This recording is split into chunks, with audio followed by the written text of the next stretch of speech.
एक टोकरी में बहुत सारे हीरे हीरे थे, डायमंड्स। लेकिन उसमें से कितने कितने डायमंड आर्टिफिशियल थे, कितने रियल डायमंड थे। लेकिन उसमें से सच्चे डायमंड निकालने का काम जौहरी का ही है। तो मैं आपको ये बता इसीलिए रही हूँ कि आप इसके पीछे जो स्टोरी है उससे आपको सब कुछ पता चल जाएगा। तो एक किसान था, वो जंगल में गया लकड़ी इकट्ठे करने के लिए, और करने के बाद थक गया था तो एक ट्री के नीचे, एक झाड़ के नीचे बैठा और इसमें से एक लोमड़ी आई जिसके दो पाँव में कुछ न कुछ प्रॉब्लम था। तो वो चल नहीं पाती थी और धीरे धीरे चलती थी। उनको लगा कि देखो ऐसे भी यहाँ जंगल में रहती है, और वो अपने आप बैठा था, अपने आप बारे में सोच रहा था। और उन्होंने देखा दूर से एक शेर आया और वो डर गया कि लोमड़ी 100% चली जाएगी अभी। और उन्होंने भी एक झाड़ के ऊपर चढ़ गया डर के मारे, और सब जितने भी एनिमल्स थे वो अपनी जगह ले ली, सेफ जगह ले ली।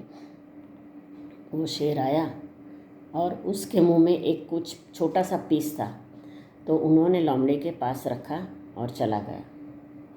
वो दूर गया, बाद में वो किसान नीचे उतरा। और ये इंसिडेंट से, एक बनाव से, इस स्टोरी से उसके माइंड में कुछ न कुछ चल रहा था। और वैसे वो घर गया, रात को सोचते रहा। लेकिन उसने उसमें से एक हार्द निकाला, कि मेन पार्ट निकाला कि भगवान जिसको भी जन्म देता है उसको वो खाना ज़रूर देता है। तो उनको लगा कि चलो मुझे भी देंगे। तो वो फिर से जंगल में गया और वो उन्होंने फिक्स कर दिया था, सोच लिया था कि मैं 3 दिन वहाँ रहूँगा और खाना साथ में नहीं ले गया था, क्योंकि भगवान देंगे ही ना, अगर इसको देते हैं तो मुझे भी देंगे। तो वो गया, उन्होंने काम किया, बैठा सोआ, ऐसा 3 दिन निकले। 3 दिन निकले, अभी उससे बहुत भूख लगी थी और उसमें अशक्ति भी आ गई थी, वीकनेस आ गई थी। उसको लगा कि कुछ मुझे नहीं देंगे भगवान, तो अभी तो मुझे लगता है कि मैं नहीं रह पाऊँगा, मुझे घर जाना पड़ेगा। तो वो उठ के 2-3 कदम चले और सामने से एक संत आया। संत ने बोला कि बेटा क्यों परेशान हो? तो किसान ने सब कुछ बताया कि ऐसा था और मुझे अभी भूख लगी है और मैं चल नहीं पाता हूँ। तो संत ने उसके लिए भोजन का अरेंजमेंट किया और खाना खिलाया, और फिर बोला कि उसके सिर पे हाथ रख के बोला कि देखो, आपने जो मुझे लोमड़ी और शेर की बात की है, वो बात से मैं ऐसा मानता हूँ कि आप लोमड़ी की तरह क्यों बनना चाहते हो? आप शेर बनो, शेर की तरह दूसरे लोगों को मदद करने के लिए सोचो, दूसरों को मारना मत सोचो। अगर मारने वाला आदमी भी इतना सॉफ्ट हो सकता है, समझ वाला हो सकता है, तो आप में भी आना चाहिए। तो हर बंदे को सराउंडिंग, बहुत सारी चीज़ हमारे एनवायरनमेंट में होती है, लेकिन उसमें से हमको क्या लेना है? हमको एक शक्तिशाली पार्ट लेना है।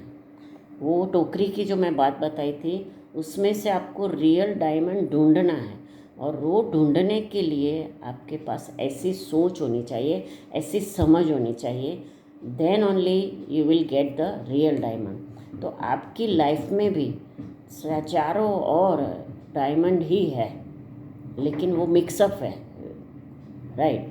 तो आपको भी एक रियल डायमंड ही ढूंढना है कि जिसके अंदर डीप समझ हो, सोच हो, और इसके अंदर से हम कुछ अच्छी चीज़ ले पाते।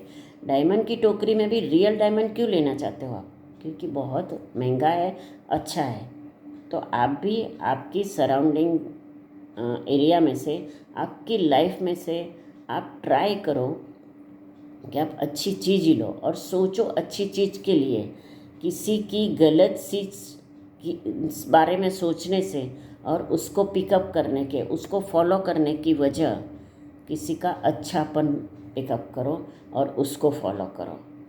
So thank you very much, आप मेरे साथ जुड़े रहे, और आपको सब्सक्राइब करोगे तो मैं आपको और इनोवेटिव हिंदी स्टोरीज़ देती जाऊंगी। और आपकी कमेंट से, आपकी लाइकिंग से मुझे भी स्टोरी आपको अलग अलग सुनाने का एक मोटिवेशन मिलेगा. So please be with me.